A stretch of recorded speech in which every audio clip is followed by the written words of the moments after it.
मैं 6 साल पहले जब आईएमसी का हिस्सा बना था तो मुझे पता नहीं था कि मैं मजदूरी से मर्सिडीज तक का सफ़र कर पाऊंगा, क्योंकि हर चीज़ का एक समय होता है। हर चीज़ का एक समय होता है और उसी समय में हम भी हैं।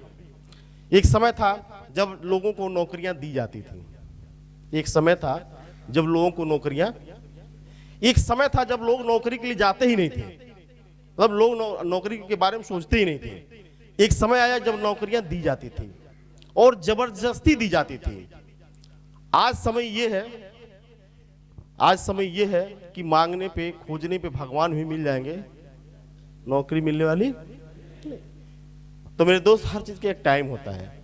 समय के साथ बदलेंगे तो वजूद रहेगा, नहीं तो खुद भी बदल दिए जाएंगे।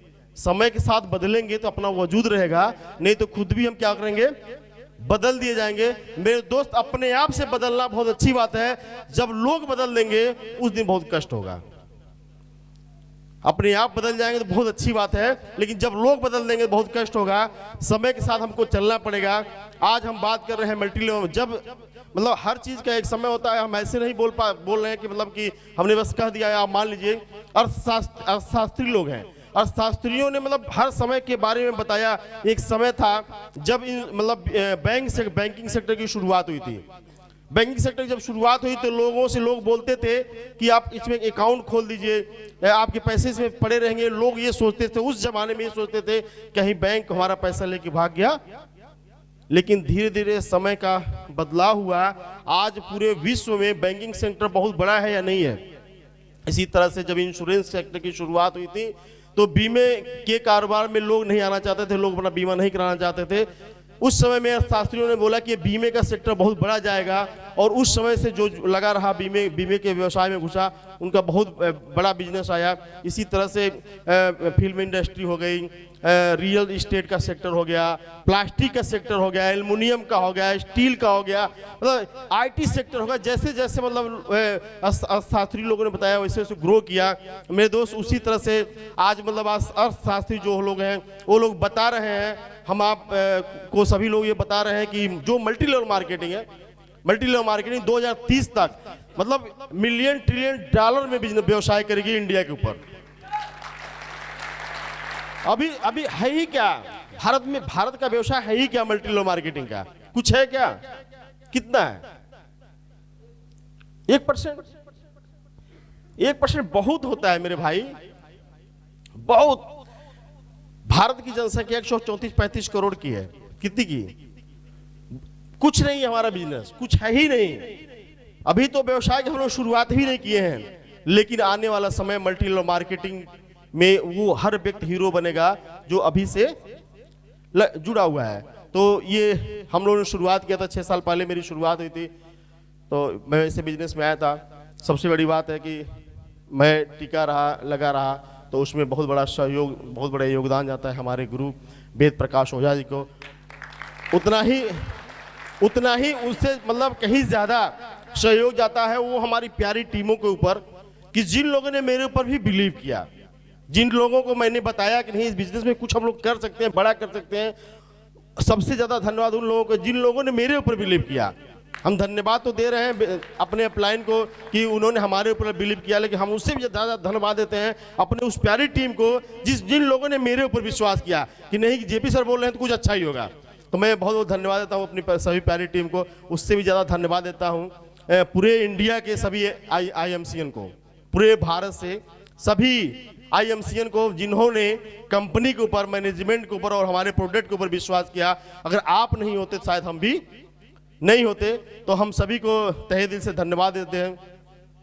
दोस्तों, हम शुरुआत करना चाहते हैं कि हम लोग दीपक हैं। क्या है?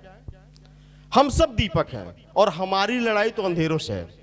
हम सब दीपक हैं, हमारी लड़ाई तो अंधेरों से है, और ये हवाएं बेवजह हम लोगों के खिलाफ हैं। हम दीपक हैं, हमारी लड़ाई तो अंधेरों से है, और ये हवाएं बेवजह हम लोगों के खिलाफ हैं। इन हवाओं से कह दो कि आजमा के दिखाएं। अब बहुत सारा दीपक बुझाती होगी, एक दीपक जला के भी तो दिखाएं।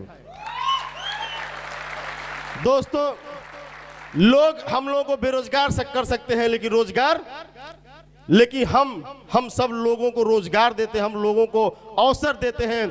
दुनिया में कोई भी व्यक्ति ऐसा नहीं है जो सफल होता है दूसरे को सफल बनाता है, वो और सिर्फ वो नेटवर्कर ही होता है। मल्टी लेवल मार्केटिंग में ही होता है कि जब एक व्यक्ति को सफल होना होता है तो अपने साथ 10 नए लोगों को सफल बनाता है, वो सिर्फ मल्टी लेवल मार्केटिंग है।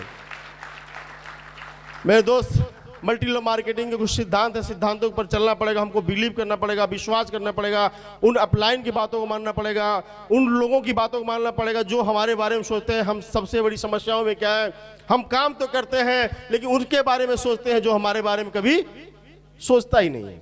हम किसके बारे में सोचते हैं? जैसे हम लोग कभी किसी को ज्वाइनिंग कराते हैं, लोग सोचते हैं नहीं सर हम बेचने वाला काम नहीं करेंगे, लोग हमको क्या बोलेंगे। मेरे भाई, लोग आपको क्या बोलेंगे मैं नहीं जानता हूं, लेकिन आपका परिवार आपके बारे में क्या बोलता है वो हमको जानना चाहिए। हमारे फिक्र कौन करता है, हमारे बारे में सोचता कौन है?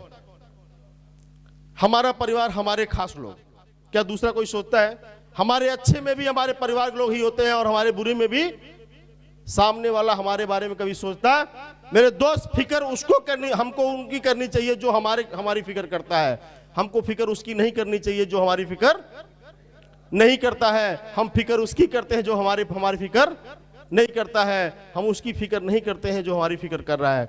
मेरे दोस्त, हम लोग इस व्यवसाय में हैं, हमको अपने परिवार के साथ चलना है, अपने परिवार को विश्वास दिलाना है, अपने परिवार के साथ हमको लगे रहना है, हमको परिवार को कॉन्फिडेंस दिलाना है कि नहीं इस व्यवसाय में हम बड़ा कर सकते हैं। मल्टी लेवल मार्केटिंग हम इतिहास रचेंगे। यही एक व्यवसाय है जहां से हम अपने सपनों को पूरा करेंगे। हमको किसको बिल्ली मिलाना है? अपने लोगों को, दूसरे लोगों को नहीं। हम दूसरे के बारे में हमेशा चिंता किया करते हैं, हमको दूसरे के बारे में सोचने की कोई जरूरत है ही नहीं। हमको उनके बारे में चिंता करनी है जो हमारी चिंता करते हैं। एक कहानी बताता हूं, इसके ऊपर एक कहानी है। एक बिजनेसमैन थे, फ्रस्ट्रेट हो गए थे, मतलब उनको काफी व्यवसाय में घाटा लग गया था, बिल्कुल उदास बैठे हुए थे। एक पार्क में जाकर के एक बेंच पे बैठे हुए थे, बिल्कुल उदास थे। समझ में नहीं आ रहा था व्यवसाय को करें नहीं करें, जिंदगी को जिए नहीं जिए, आत्महत्या करें क्या करें। तब तक एक आदमी आता है, बैठता है उनके पास, बेंच पे आके बैठता है, बैठ करके बोलता है वहां पे कि बहुत उदास लग रहे हैं, कोई दिक्कत है क्या? तो वो बोलते हैं, बताते हैं उसको अपनी कहानी, मतलब हमारी ऐसे कहानी थी और हम व्यवसाय में बहुत हमको घाटा हो गया, और वो घाटा हो गया तो इसलिए मैं बहुत मतलब डिस्टर्ब हूँ, समझ नहीं आ रहा है कि मैं अपनी जिंदगी जीऊँ या न जीऊँ। तो उस व्यक्ति ने अपने पॉकेट से एक चेकबुक निकाला, सामने टेबल पर रखा और चेक पे साइन किया 10 करोड़ रुपए। 10 करोड़ रुपए का चेक भरा, उस पे साइन किया और साइन करते हुए पकड़ाया। नाम तो मुझे याद नहीं कौन सा, मतलब बहुत बड़ा, मतलब कोई बिजनेसमैन उस जमाने के थे, वो उस पर सिग्नेचर किया उनका और वो उनको चेक पकड़ा दिए। उन्होंने, उस व्यक्ति ने बोला कि जब कभी जिंदगी में बड़े आदमी बन जाना, पैसे तुम्हारे पास आ जाना, तो हमारे पैसे क्या करना, वापस कर देना। वो आदमी उस चेक को लेता है, अपने घर जाता है, घर जाकर एकांत में सोचने लगता है, यार मैं एक ऐसे आदमी से मिला हूं जो आदमी मुझे जानता भी नहीं है, जो आदमी मुझे पहचानता भी नहीं है, मैं उसको खुद भी नहीं जानता हूं, और उस व्यक्ति ने हमारे ऊपर विश्वास किया और हमको 10 करोड़ रुपए के चेक दिए, और मैं खुद अपने ऊपर विश्वास नहीं कर पा रहा हूं। वो व्यक्ति वापस दूसरे दिन अपने ऑफिस जाता है, उस चेक को अपने ऑफिस के में जो उसका मेज होता है, मेज के अंदर जो शीशा होता है, ऊपर शीशा होता है, शीशे के अंदर वो लगा देता है, सिर्फ उस चेक को देखता है। उसके बाद से फिर अपनी टीम को बुलाता है, फिर अपनी टीमों से बात करना शुरू करता है, मीटिंग करता है, उसके बाद से मोटिवेशन करना शुरू करता है, फिर लगता है, मेहनत करता है, सिर्फ उस चेक को डेली देखता है। यार एक आदमी ने मेरे ऊपर विश्वास किया जिसको मैं खुद भी नहीं जानता हूँ, वो हमको खुद भी नहीं जानता है, और हम अपने आप पर विश्वास नहीं कर पा रहे हैं। डेली उसको देखता है, अपने साथ टीम के साथ मीटिंग करता है, बात करता है, धीरे धीरे उसका बिजनेस नेक्स्ट लेवल पे जाने लगता है। एक दिन 5 साल 6 सालों के बाद अपने शहर का सबसे अमीर आदमी बनता है। संजोग से जो उसका टाइम होता है, मतलब वो टाइम दिया रहता है कि इतने साल बाद हम लोग मिलेंगे, वो वापस जा करके उसी बेंच पे, उसी पार्क में बैठा रहता है, उस आदमी का इंतजार करता है जिस आदमी ने उसको चेक दिया था, उसका इंतजार करता है। काफी दिन समय हो जाते हैं, वो आदमी नहीं आता है, बैठा। अब उस जाने के बारे में सोचता है कि हम अब वापस चलते हैं, लग रहा है वो आएंगे नहीं, जिन्होंने हमको चेक दिया था, जिसको हमको चेक लौटाना है। संजोग से उसी समय वो आदमी आता है वापस, तब तक उसके पीछे पुलिस वाले आते हैं और एक डॉक्टर भागे भागे आता है, उसको लोग पकड़ लेते हैं, लेके जाने लगते हैं। वो आदमी चिल्लाता है, नहीं नहीं इसको इनको क्यों पकड़ रहे हैं। वो तीनों लोग बताते हैं ये बगल के पागल खाने से भागा हुआ एक पागल है जो अपने आप को फला बिजनेसमैन बताता है, सबको ये चेक बुक बांटा करता है, दस्तखत करके दिया करता है। इस व्यक्ति की वजह से बहुत सारे लोग परेशान रहते हैं, सर आपको भी कोई दिक्कत तो नहीं हुई। वो व्यक्ति सोचने लगता है कि बताइए एक ऐसे व्यक्ति से मैं आज प्रभावित होकर इस लेवल पे आ गया जिसका कोई वजूद नहीं है, हमारा तो बहुत बड़ा वजूद है।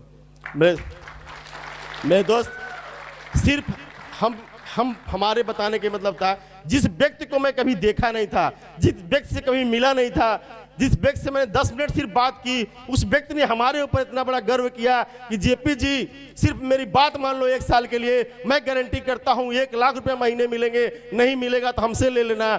मैं सोचा अगर वो व्यक्ति हमारे ऊपर इतना ट्रस्ट कर सकता है तो हमको भी उसके ऊपर क्या करना चाहिए, विश्वास करना चाहिए। मेरे दोस्त, उस विश्वास की कड़ी में मैंने कभी विश्वास उनका नहीं खोया, रात दिन मैंने लग करके कंपनी में वो लेवल अचीव किया जो सबका हमारा आपका सबका ड्रीम होता है, और इस कंपनी में फाइनली 4 साल में क्राउन प्रेसिडेंट का लेवल ब्रेक किया।